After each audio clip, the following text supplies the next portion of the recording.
In order to create an image tracking campaign, the first thing that you want to do is upload a trigger, which is the physical picture that people will have to scan with their phone in order to activate the AR scene.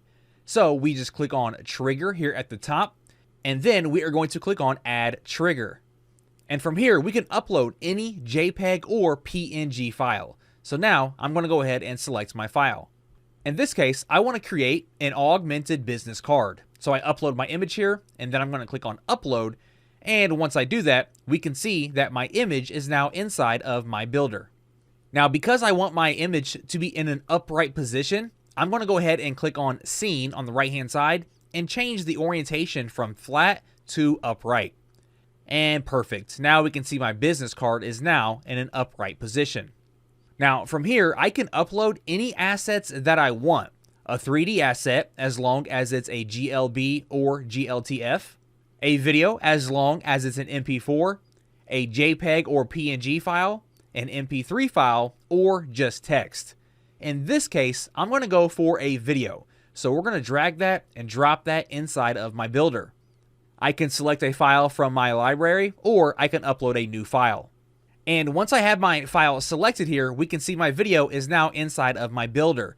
And I can click on my video, and I can now move this video around and position it wherever I would like. And on the right-hand side, if we click on properties, we can change the scale, we can change the position, we can change the rotation, and we can customize all of these options until we are satisfied with the position of this video.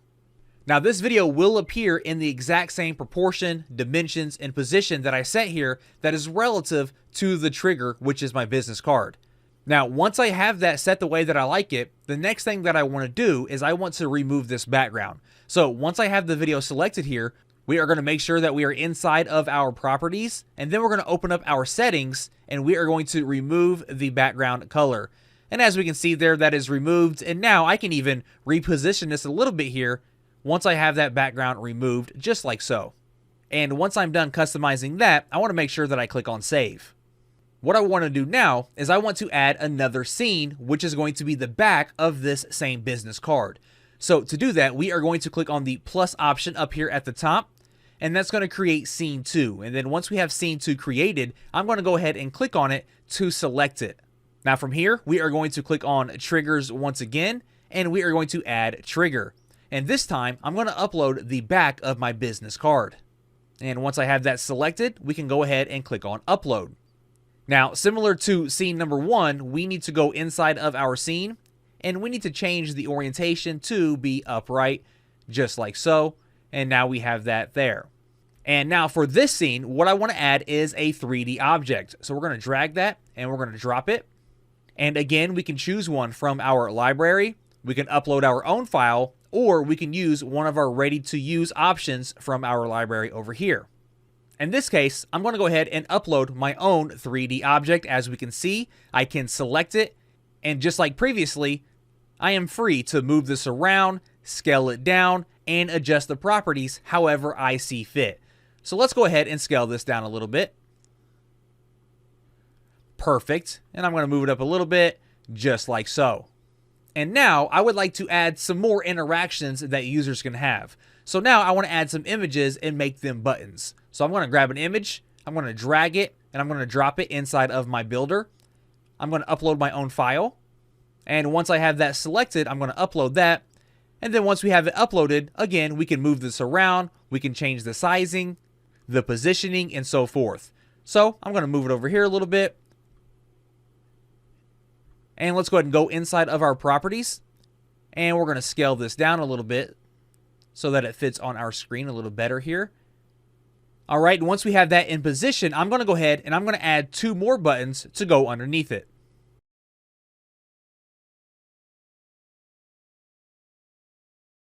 Perfect. Now that I have my 3 buttons added, we now need to add some type of interaction so that people can actually click on these buttons. So let's go ahead and select the phone one up at the top here, and then we're going to go inside of interactions and add an interaction.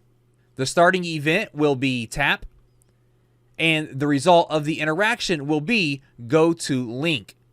Now, since this is a phone icon, we can actually change this from URL to phone. and then we can enter our phone number here. Then we can click on the mail icon and do the same thing. We go to interaction, add an interaction, the starting event will be tap, and the result of the interaction will be go to link, and this time we will change this to email. And then for the last one, we will make it a URL to go to our website. Not only that, I can also add another call to action to my scene by clicking on add button here at the bottom. So we click on that, click on the button, we can customize the content and the style of this button, and then inside of the interactions, we can add another interaction, and it's similar to the other ones. The starting event, we can make this a tap, and then the result can be go to a link. And if this was a sequential campaign, then my results of interactions could also be something like go to scene, go to previous scene, go to any scene. But because this is a random campaign, I don't see those options here.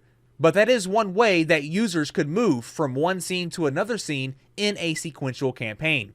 But because this is a random campaign, it means that people will be able to scan both sides of this business card without following in any particular order. Now, to make sure that your campaign is coming together, you can always preview your campaign by clicking on the preview option up here at the top right. And once we do that, it's going to generate a link for us that expires in 1 hour that I can use to check out my campaign. Now, the preview is great because it doesn't count towards your monthly views and it won't show up in the reports section. Now, as you are previewing your campaign, you may have noticed two different pages that appear, the launcher page and the load page. Now, we can actually customize these pages by going down here in the bottom left and clicking on style settings. And once we do that, we will see the launcher page and the loader page. Now, we can customize the content here. We can customize the colors, the logos, and so forth. So let's go ahead and upload our launcher logo now. We're going to go ahead and choose our file, and we're going to click on upload. And once we do that, we can see our logo is now there. Now from here, I can go ahead and change the colors to match my branding. So let's go ahead and do that now. Let's scroll down here. Let's change the launcher button to be black as well. And then we have our loader options. So let's click on loader. And inside of the loader, we can change that color as well. And if you are on an enterprise plan at the very bottom here, we can actually turn off the Powered by Aryel branding. And also here you get to hide the trigger preview from the experience. Once we're done here, go ahead and click on save.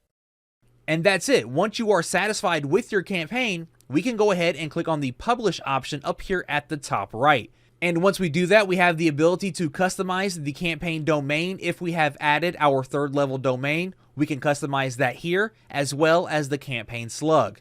We can also customize the QR code by changing the color and removing Aryel's logo if we want to. And once we're satisfied, we can go ahead and click on publish. And that there will generate a permanent link that we can now use and share across our social media, email marketing, website, etc. If you'd like to watch more tutorial videos just like this, you can click the buttons on the screen now to see more. Or you can go ahead and head over to the platform and begin having fun with Aryel.